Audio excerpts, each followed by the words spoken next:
Update समोर येते जायकवाडी धरणाच्या विसर्गासंदर्भातली। जायकवाडी धरणाचे 27 दरवाजे उघडण्यात आलेले आहेत आणि या 27 दरवाजांमधून आता 2.25 लाख क्युसेक वेगाने पाण्याचा विसर्ग करण्यात आलाय।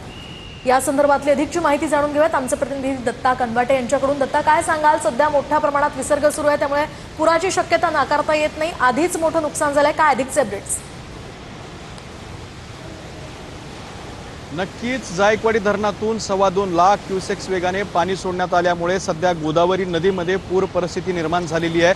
आपण बघू शकता की आपल्या समोर हे जे धरण दिसत आहे, ज्या धरणांच्या दरवाजामधून पाणी सोडण्यात आलेलं आहे ते मराठवाड्यातलं सर्वात मोठं जायकवाडी धरण आणि या धरणाचे 27 दरवाजे अर्थात रेग्युलर दरवाजांसह आपत्कालीन दरवाजे सुद्धा उघडण्यात आलेले आहेत आणि या सगळ्या दरवाजांमधून साधारणपणे 2.25 लाख क्युसेक्स वेगाने पाणी सोडण्यात आलेले आहे। आपण हे पुढे बघू शकता की हे गोदावरी नदीचं पात्र आहे।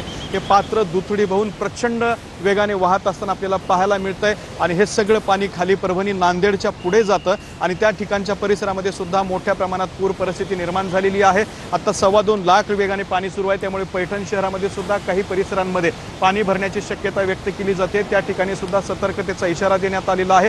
नदीकाठच्या 5ही जिल्ह्यातल्या दोन्ही काठावरच्या गावांना सतर्कतेचा इशारा देण्यात आलेला आहे। प्रचंड मोठ्या वेगाने हे पाणी वाहत असताना आपल्याला पाहायला मिळते।